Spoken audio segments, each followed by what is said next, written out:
রুমের পর্দা সরাতেই দেখলাম আমার স্বামী একটা মেয়েকে নিয়ে তাই করছে যেটা আমার সাথে করার কথা। আমি চমকে উঠলাম, কিন্তু এতটুকু অবাক হলাম না। আমি দরজায় দাঁড়িয়ে পাহারা দিচ্ছি যাতে কেউ ওদের ডিস্টার্ব করতে না পারে। আমার স্বামীর সাথে ওসব করতে করতে মেয়েটি বলল, তানজিল তুমি এতটা হার্ডলি কিভাবে পারো? একজন নারী একটা পুরুষের কাছে যেভাবে চায় তুমি তার চেয়ে কয়েক গুণ বেশি দিতে পারো। আমার স্বামীও তার সাথে তাল মিলিয়ে বলছে, পার্টনার যদি পছন্দ হয় তাহলে কয়েক ঘন্টা ধরে এনজয় করা কোনো ম্যাটার না। ওদের দুজনের উন্মাদনার কারণে খাট পর্যন্ত খটখটের আওয়াজ হচ্ছে, আর আমি দরজায় দাঁড়িয়ে তা শুনেও না শোনার ভান করছি, কারণ আমাকে সহ্য করে যেতে হবে, এছাড়া যে কোনো উপায় নেই। আপনারা হয়তোবা ভাবছেন আমি কেমন স্ত্রী যে কিনা নিজের স্বামীকে পরনারীর সাথে এক বিছানায় দেখার পরও সবকিছু মুখ বুঝে সহ্য করে যাচ্ছি। আমার ভেতর যে কষ্ট সেটা আমি কাউকে বোঝাতে পারবো না, কিন্তু কি কারণে যে আমি সহ্য করছি সেটা কিছুক্ষণ পরে বলবো। মেয়েটি আবারও বলছে, সত্যি তানজিল তোমার বউকে দেখে আমার হিংসা হচ্ছে। মেয়েটি প্রতি রাতে তোমাকে পায় আর আমি তোমাকে পাই মাঝে মধ্যে। কে বলেছে আমার বউ আমাকে প্রতি রাতে পায়? কালে ভাদ্রে যখন আমার কোনোখানে কোনো বান্ধবী জোগাড় হয় না তখন তার সাথে মেলামেশা করি। বিয়ে হয়েছে আজ 2 বছর। এ 2 বছরের মধ্যে হাতে গুনে 6 বার 7 বার আমাদের মিলন হয়েছে কিনা সন্দেহ আছে। আমি দরজায় দাঁড়িয়ে মনে মনে ভাবলাম, ভালো করে গুনলে হয়তো বা 6-7 বারও হবে না। শেষ কবে স্বামীর আদর পেয়েছি সেটা আমি নিজেও ভুলে গেছি। থাক সে কথা। আজ এখানে আসার ঘটনাটা যদি আপনাদেরকে বলি তাহলে আপনারা কিছুটা অনুমান করতে পারবেন। আজ ছিল তানজিলের হাই প্রোফাইল বন্ধু বাবুর জন্মদিন। সে জন্মদিন উপলক্ষে বাবু আমাকে এখানে নিয়ে এসেছে। সে অবশ্য আমাকে আনতে চায়নি, কিন্তু বন্ধুদের জোড়াজুড়িতে সে আমাকে নিয়ে ওর বন্ধু বাবুর ড্রয়িং রুমে প্রবেশ করলো। তানজিল আর আমি ওদের ড্রয়িং রুমে এসে দেখলাম শুনশান নীরবতা। তানজিল নিজে নিজে বলল, কি ব্যাপার? বাবু আমাকে ওর বার্থডেতে অ্যাটেন্ড করতে বলে ওদের বাসায় দেখি কেউ নেই। ও নিজে নিজে যখন কথাগুলো বলছিল এমন সময় সেখানে আসলো ওর ফ্রেন্ড বাবু। বাবু এসে মাত্রই বলল, হ্যালো তানজিল, তুই চলে এসেছিস? এসেছি, কিন্তু তুই বলেছিলে আজ তোর বার্থডে। এখানে তো বার্থডের কোনো আলামতি খুঁজে পাচ্ছি না। বার্থডে পার্টি করবো ছাদে, তাই ছাদে সবকিছুর আয়োজন করেছি। আমাদের ফ্রেন্ড সার্কেলের সব ছেলে মেয়ে ছাদে চলে গেছে। তুই আসতে লেট করলি কেন? আর বলিস না, তোদের জোড়াজুড়িতে এই গ্রাম্য পেতনিটাকে সাথে করে আনতে হলো। ওকে এত করে বললাম আমার ফ্রেন্ড সার্কেলের সবাই বার্থডে পার্টিতে থাকবে, একটু মডার্ন ড্রেস পরো, কিন্তু সে কিছুতেই পরবে না। বুঝিস না, রাস্তার ধারে ফোটা ফুল, সে কি কখনো লাক্সারিয়াস গার্ডেনে শোভা পায়? স্বামীর মুখে নিজের এমন অবজ্ঞার কথা শুনলে কোন মেয়ের মাথা ঠিক থাকে? তাই আমি মন খারাপ করে মাথা নিচু করে দাঁড়িয়ে রইলাম। আমি গ্রামের মেয়ে, ভাগ্যক্রমে শহরের মডার্ন ছেলেকে স্বামী হিসাবে পেয়েছি, কিন্তু তাদের সোসাইটিতে নিজেকে অ্যাডজাস্ট করতে পারি না। আমাকে চুপচাপ থাকতে দেখে বাবু ভাই বলল, হ্যালো ভাবি, আমার বন্ধুর কথায় মন খারাপ করবেন না। সত্য কথা বলতে আমাদের ফ্রেন্ড সার্কেলের সবাই মডার্ন, আপনি একটু আনমডার্ন বলে আমার ফ্রেন্ড আপনাকে সব জায়গায় নিয়ে যেতে চায় না। কিন্তু আজ আমার বার্থডে উপলক্ষে ওকে জোর করে বলেছি আপনাকে নিয়ে আসতে। আমি কষ্ট সংবরণ করে বললাম, ওনার কথায় আমি তেমন কিছু মনে করি না, কিন্তু কি করব ভাই, ছোট থেকে গ্রামের পরিবেশে বড় হয়েছি। বিয়ে হয়েছে সবে মাত্র 2 বছর, নিজেকে আপনাদের পরিবেশে মানিয়ে নিতে পারছি না। বাবু ভাই হাসতে হাসতে বলল, চেষ্টা করুন, চেষ্টা করলে পারবেন। তারপর উনি বন্ধুর দিকে তাকিয়ে বলল, চল তানজিল, ছাদে চল, ওখানে সবাই তোদের জন্য ওয়েট করছে। তানজিল বলল, ড্রিঙ্ক পার্টি হবে না? বাবু ভাই এবার হাসতে হাসতে বলল, আমার বার্থডেতে ড্রিঙ্ক পার্টি হবে না? সেটা ভাবলি কিভাবে? ছাদে গেলেই দেখতে পারবি কত কিছুর আয়োজন করেছি। তাহলে অদিতি এখানে থাক, আমরা গিয়ে বার্থডে সেলিব্রেশন করি। তানজিলের এমন কথায় বাবু অবাক হয়ে বলল, সে কি করে হয়? আমরা সবাই ছাদে এনজয় করব, আর ভাবি বুঝি এখানে একা বসে থাকবে? তানজিল এবার কিছুটা বিরক্ত হয়ে বলল, আরে বুঝতে পারছিস না কেন? ওখানে আমরা সবাই ড্রিঙ্কস করব, স্মোক করব, এই গন্ধ সে কিছুতেই নিতে পারবে না, দেখবি সবার সামনে বমি করবে। তার চেয়ে বরং সে এখানে থাক, আমরা পার্টি সেলিব্রেশন করে নিচে এসে ওর সাথে সবাইকে পরিচয় করিয়ে দিব। আমিও তখন স্বামীর সাথে গলা মিলিয়ে বললাম, হ্যাঁ ভাইয়া, আপনারা যান, আমার সমস্যা হবে না, আমি এখানে ওয়েট করি। তখন নিরুপায় হয়ে বাবু ভাই বলল, ওকে ভাবি, আপনি তাহলে এখানে বসে টিভি দেখুন, আমি ওয়েটারকে দিয়ে আপনার জন্য কিছু ফলমূল এবং বার্থডে কেক পাঠিয়ে দিব। বলে আমাকে রেখে তানজিল এবং বাবু ভাই ছাদের দিকে চলে গেলেন, আর আমি নিচে ওদের জন্য অপেক্ষা করতে লাগলাম। এর কিছুক্ষণ পরে তানজিল উপর থেকে একটা মেয়েকে নিয়ে আমার সামনে দিয়ে রুমে ঢুকেছে, যাকে নিয়ে এখন সে মজা মাস্তি করছে। সত্য কথা বলতে পৃথিবীতে এমন কোনো হীন কাজ নেই যেটা তানজিল আমাকে দেখিয়ে করে না। আমিও শুধুমাত্র স্বামীর সংসারটা টিকিয়ে রাখার জন্য ওর সব অন্যায় কাজ মুখ বুঝে সহ্য করে যাচ্ছি। ভাবছেন কেন? কারণ এই পৃথিবীতে আমার আর কেউ নেই। জন্মের সময় মাকে হারিয়েছিলাম, বাবা আমাকে কোলে পিঠে করে মানুষ করেছেন। আমার বিয়ের 6 মাসের মাথায় বাবা মারা যান। সেদিন হসপিটালের মৃত্যুশয্যায় বাবা আমার হাত ধরে বলেছিল, মা অদিতি, আমি হয়তো আর বেশিক্ষণ বাঁচবো না, তোকে তোর ফুপির হাতে দিয়ে গেলাম। আমি বাবার হাত চেপে ধরে কাঁদতে কাঁদতে বললাম, বাবা তুমি চলে গেলে আমার কি হবে? আমাকে কার কাছে রেখে তুমি চলে যাচ্ছ? জন্মের পরপর মাকে হারিয়েছি, তুমি ছাড়া এই পৃথিবীতে আমার আর কেউ নেই। তুমিও চলে গেলে আমি কার কাছে থাকবো? বাবা আমাকে সান্ত্বনা দিয়ে বলেছিল, তোর ফুপি আছে না, তানজিল আছে না, ওদের কাছে থাকবি। তখন আমার ফুপি, মানে যিনি আমার শাশুড়ি, উনি আমাকে সান্ত্বনা দিয়ে বলল, কেন রে পাগলি, আমি কি তোকে কখনো নিজের মেয়ের চাইতে কম ভালোবাসা দিয়েছি? আর আল্লাহর উপর ভরসা রাখ, দেখবি তোর বাবার কিচ্ছু হবে না, তোর বাবা আবার সুস্থ হয়ে আমাদের মাঝে ফিরে আসবে। সেদিন মৃত্যুশয্যায় বাবাকে কথা দিয়েছিলাম শত কষ্ট হলেও স্বামীর সংসার ছেড়ে কোথাও যাব না। তাই স্বামীর এত অত্যাচার সত্ত্বেও মুখ বুজে সব সহ্য করে যাচ্ছি। যদি কখনো আল্লাহ আমার সহায় হয়ে আমার স্বামীকে নেকামল দান করার তৌফিক দান করে, তখন হয়তোবা আমার সুখ ফিরে আসবে। আমি যখন দরজায় দাঁড়িয়ে কথাগুলো ভাবছিলাম, তখন দেখলাম তানজিল কাপড় ঠিক করতে করতে দরজা দিয়ে বের হয়ে যাচ্ছে। আমাকে দেখে রাগান্বিত কণ্ঠে বলল, তোমার কি লাজ লজ্জা বলতে কিছুই নেই? দেখছো স্বামী ভেতরে একটা মেয়েকে নিয়ে আনন্দ করছে, আর তুমি দরজায় দাঁড়িয়ে তা দেখে মজা নিচ্ছ? আমি ভয়ে কাপা কাপা গলায় বললাম, আমি দরজায় দাঁড়িয়ে পাহারা দিচ্ছি। আপনারা তো ভেতর থেকে দরজা লক করেননি, যদি হঠাৎ করে কেউ চলে আসে। তখন তানজিল আমাকে ধমক দিয়ে বলল, আরে আমাদের ফ্রেন্ড সার্কেলদের কাছে মদ এসব কোনো ব্যাপার না। বলেই তানজিল আমার সামনে দিয়ে হেঁটে চলে গেল। একটু পরেই মেয়েটি দরজার সামনে এসে আমাকে দেখে একটা হাসি দিয়ে বলল, ভাবি ঝাক্কাস একটা স্বামী পেয়েছেন, যদি কখনো ওকে ছেড়ে দেন তাহলে দয়া করে আমাকে একটা নক করবেন, আমি ওকে লুফে নিব।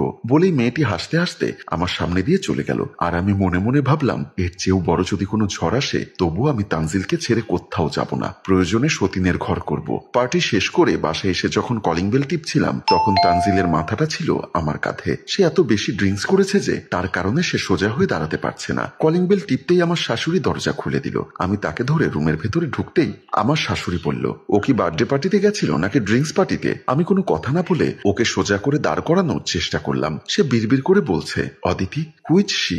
মা।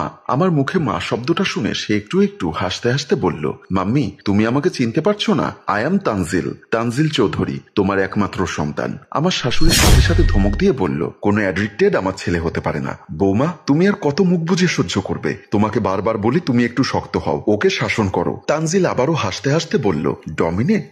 আমাকে কেউ ডমিনেট করবে? Wow funny. I am freedom, I lead freedom life. ওর কথা শুনে আমার শাশুড়ি বলল, ছেলেটা উচ্ছিন্নে গেল। বলে উনি চলে গেলেন। আমি ওকে নিয়ে নিজের রুমের দিকে চলে গেলাম। রুমে এসে তানজিলকে খাটের উপর শুয়ে দিলাম। নিজের হাতে ওর পায়ের জুতাগুলো খুলতে লাগলাম। আর মনে মনে ভাবতে লাগলাম, আমার মতো পোড়া কপাল নিয়ে এই পৃথিবীতে হয়তো আর দ্বিতীয় কেউ জন্মগ্রহণ করেনি। না পেলাম মায়ের সুখ, না পাচ্ছি স্বামীর সুখ।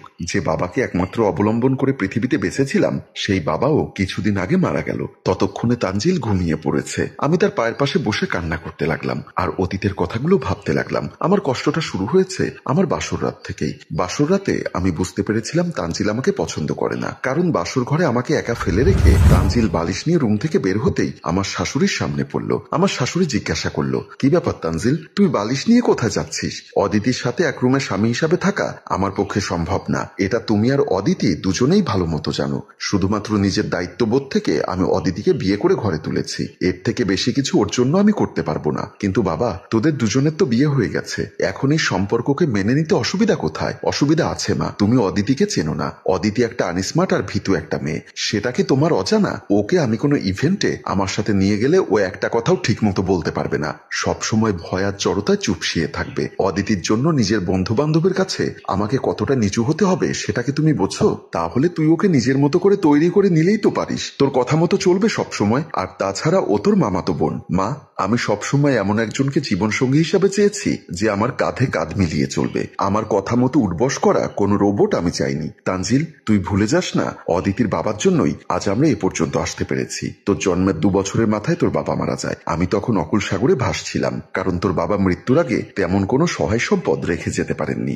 সেদিন আমি তোদের পক্ষে সব আত্মীয় স্বজনদের দাঁড়িয়ে দাঁড়িয়ে গেছিলাম। সবাই আমাকে নানা অজুহাতে তাড়িয়ে দিয়েছে। কেউ সাহায্য করা থাক দূরের কথা, একটু আশ্রয় দিতে রাজি হয়নি। তোকে নিয়ে আমি যখন অকুল সাগরে ভাসছিলাম, তখনই একদিন আমার খবর নিতে গ্রাম থেকে আসে অদিতির বাবা, মানে আমার চাচাতো ভাই মমিন মিয়া। উনি আমাদের বাসায় এসে আমার দুরবস্থা দেখে বললেন আমি কি সিদ্ধান্ত নিয়েছি। তখন আমি ওনাকে বলেছিলাম, কি আর করব, কিছু করতে না পারলে গার্মেন্টসে চাকরি করব। উনি তখন আমার সব অবস্থা দেখে বললেন ওনার নিজের কিছু জায়গা জমি আছে, উনি ওগুলো বিক্রি করে টাকা এনে আমাকে দিবে। আমি যেন তোর বাবার রেখে যাওয়া ব্যবসার হাল ধরি। যেমন কথা তেমন কাজ। একদিন সন্ধ্যার সময় আমি ড্রয়িং রুমে বসে কিভাবে কি করব সে বিষয় নিয়ে টেনশন করছিলাম। এমন সময় কলিং বেলের শব্দ শুনে আমি দরজা খুলে দিতেই দেখি অদিতির বাবা পলিথিনে করে অনেকগুলো টাকা নিয়ে বাসায় ঢুকলেন। আমি ওনাকে ড্রয়িং রুমে এনে বসালাম। উনি ড্রয়িং রুমে বসতে বসতে বললেন, ধর রাজিয়া, এখানে 5 লক্ষ টাকা আছে, এই টাকাগুলো নিয়ে তুই আবার নতুন করে তোর স্বামীর ব্যবসা শুরু কর। আমি তখন টাকাগুলো হাতে নিয়ে নেড়ে চেড়ে দেখে বললাম, ভাইজান, তুমি আমার মায়ের পেটের ভাই না হয়েও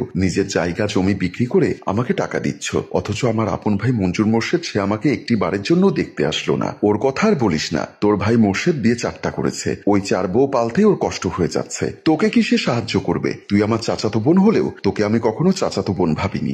যেহেতু আমার পৃথিবীতে আমার আপন ভাই বোন নেই, তাই আমি তোকে আর মোর্শেদকে নিজের আপন ভাই বোন মনে করি। তোর বিপদে আমি না আসলে কে আসবে বল? কিন্তু তুমি নিঃস্বার্থভাবে এতগুলো টাকা আমাকে দিচ্ছ কেন? বোন, তুই তো জানিস আমার ছোট্ট একটা মেয়ে আছে, অদিতি। তোর ভাবি মারা যাওয়ার পর আমি আর বিয়ে শাদী করিনি, মেয়েকে নিয়ে গ্রামে থাকি। আমি চাই অদিতি বড় হলে তোর ছেলে তানজিলের সাথে ওর বিয়ে দিতে। এতে কি তোর কোনো আপত্তি আছে? সাথে সাথে আমি বললাম, আমার আপত্তি থাকবে কেন? তোমার মেয়ে তো আমার নিজের মেয়ের মতোই। আর তোমার মেয়েকে যদি আমার ছেলের বউ করে আনতে পারি, তাহলে তো আমার আর কোনো টেনশনই থাকবে না। সেদিন আমি আমার ভাইকে কথা দিয়েছিলাম বলেই পরিপূর্ণ বয়সে তোর সাথে অদিতির বিয়ে দেই। তুমি তোমার কথা রক্ষা করতে গিয়ে আমার জীবনটা শেষ করে দিলে। অদিতি কোন অ্যাঙ্গেলে তোর অযোগ্য?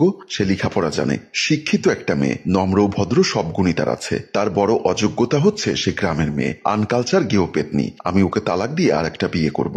যেদিন তুই ওকে তালাক দিয়ে আর একটা বিয়ের কথা চিন্তা করবি, সেদিন আমার মরা মুখ দেখবি। বলেই আমার শাশুড়ি কান্না করতে করতে ওখান থেকে চলে গেল। মায়ের চাপাচাপিতে তানজিল আমাকে মেনে নিলেও প্রতিনিয়ত আমাকে টর্চার করে চলেছে। আমিও বাবার কথা রক্ষার্থে ও সব অন্যায় আবদার মেনে নিচ্ছি, আর প্রতিদিন দুহাত তুলে আল্লাহর কাছে ওকে সঠিক পথে ফিরিয়ে আনার তৌফিক কামনা করে যাচ্ছি। এভাবেই কেটে গেল আরো 1টি বছর। এর মধ্যে আমি নিজেকে পাল্টে ফেলেছি, তানজিলের মনের মতো হয়ে চলার চেষ্টা করছি। শাড়ি 3 পিস ফেলে জিন্স প্যান্ট আর মডার্ন ড্রেস পরার অভ্যাস করেছি। আজ তানজিলের ফ্রেন্ড সাইফুল ভাইয়ের বার্থডে পার্টি, তাই তানজিল বলেছে আমাকে রেডি হতে, তাই আমি মডার্ন ড্রেস পরে রেডি হচ্ছিলাম। এমন সময় আমার শাশুড়ি এসে বলল, বৌমা তুমিও দেখছি তানজিলের সাথে গাড্ডালিকা প্রবাহে গা ভাসিয়ে দিলে। আমি একটা মুচকি হাসি দিয়ে বললাম, কি করবো মা, স্বামীর মন পেতে হলে তো আমাকে ওভাবেই চলতে হবে। আমার শাশুড়ি ভারাক্রান্ত মনে বলল, না পারলাম ছেলেটাকে আমার মন মতো করে গড়ে তুলতে, না পারলে তোমার মতো করে তাকে তৈরি করতে। বাদ দাও সব এখন। কোথায় যাচ্ছ? আপনার ছেলে বলেছে আজ ওর ফ্রেন্ড সাইফুলের বার্থডে পার্টি, ওখানে নাকি আমাদের অ্যাটেন্ড করতে হবে, তাই তৈরি হচ্ছি। এমন সময় তানজিল এসে বলল, অদিতি তুমি কি রেডি? হ্যাঁ চলো তাহলে। মা আমাদের আজ রাতে ফিরতে একটু লেট হবে, তুমি খেয়ে নিও। বলে আমি আর তানজিল বার্থডে পার্টিতে অ্যাটেন্ড করতে বের হয়ে গেলাম। বার্থডে পার্টিটা হচ্ছে ছাদে, তবে তেমন কোনো আয়োজন নেই। দেখলাম ছাদের মধ্যখানে একটা পার্টি বিছিয়ে ওরা বারবিকিউ পার্টির নামে আয়োজন করছে। ওখানে উপস্থিত আছে বাবু ভাই, সাইফুল, তানিশা নামের একটা মেয়ে, ফাহিম ও সাকিব। আমাদের আসতে দেখে সাইফুল বসা থেকে দাঁড়িয়ে বলল, আরে তানজিল তোদের সময় জ্ঞান আর কতদিনে হবে? বার্থডে পার্টি শেষ হয়ে এখন আমরা বারবিকিউ পার্টি করছি, বরাবরের মতোই তোরা লেট করলি। বাবু ভাই বলল, তানজিলের কথা আর বলিস না, ও সারা জীবন লেট করে গেছে, আজ পরিবর্তন হবে কিভাবে? সাকিব বলল, কথা না বাড়িয়ে মাস্তি করতে বসে পড়। শেষ পর্যন্ত আমিও তানজিল ওদের সাথে ড্রিঙ্কস পার্টিতে বসে গেলাম। সবাই এক প্যাক করে খাচ্ছে, আমিও তাদের সাথে খাওয়া শুরু করলাম। এই কদিনে স্বামীর সাথে খেতে খেতে আমারও একটু একটু অভ্যাস হয়ে গেছে। বারবিকিউ মুরগির গোস্তগুলো খুব টেস্ট হয়েছে। তানজিল বলল, বারবিকিউ গুলো কে করেছে? পাশে বসা ফাহিম নামের ছেলেটি বলল, আমি আর তানিশা করেছি। তানজিল খুশি হয়ে বলল, খুব ভালো করেছো, অনেক টেস্টি হয়েছে। তারপর আমরা প্যাকের পর প্যাক ঘোরাতে লাগলাম। এক পর্যায়ে গিয়ে তানজিল অতিরিক্ত খাবার ফলে পার্টিতেই লুটিয়ে পড়ল। বাবু আমার হাত ধরে বলল, ভাবি তোমার কি তোমার স্বামীর মতো অবস্থা হয়েছে? আমি মাথায় হাত দিয়ে ঝিমোতে ঝিমোতে বললাম, একটু মাথা ধরেছে। বাবু ভাই তখন বলল, চলুন আপনাকে রুমে রেখে আসি। বলেই উনি আমাকে নিয়ে ছাদের একপাশে চলে গেল। আমার সেন্স ঠিক মতো কাজ করছিল না, তবে একটু একটু ফিল করতে পারছিলাম বাবু ভাই আমার খোলার চেষ্টা করছিল। হঠাৎ কোথা থেকে তানজিল এসে বাবুকে লাথি মেরে ফেলে দিল। বাবু ভাই উত্তেজিত হয়ে বলল, তানজিল তুই আমার গায়ে হাত তুললি? তুই আমার ইজ্জত নিয়ে টানাটানি করবি, আর আমি কি তোকে চুমা দিব? কাজটা তুই ভালো করলি না। বলেই বাবু ভাই ওখান থেকে চলে গেল। আর তানজিল আমার কাছে এসে আমাকে ফ্লোর থেকে তুলতে তুলতে বলল, সত্যি অদিতি, আমি এতদিন অমানুষ ছিলাম। এতদিন আমি মনে করতাম লাইফ মানে এনজয়, কিন্তু আজ বুঝতে পারলাম এটা সত্যিকারের জীবন নয়। অদিতি তোমার কাছে আমি ক্ষমা চেয়ে নিচ্ছি, তুমি আমাকে তোমার মতো করে গড়ে তোলো। হ্যালো ভিউয়ার্স, আমাদের গল্পটি সম্পর্কে আপনাদের মূল্যবান মতামত কমেন্ট বক্সে লিখে জানান। আর গল্পটি ভালো লাগলে এক্ষুনি শেয়ার করে দেওয়ার অনুরোধ রইল। ধন্যবাদ।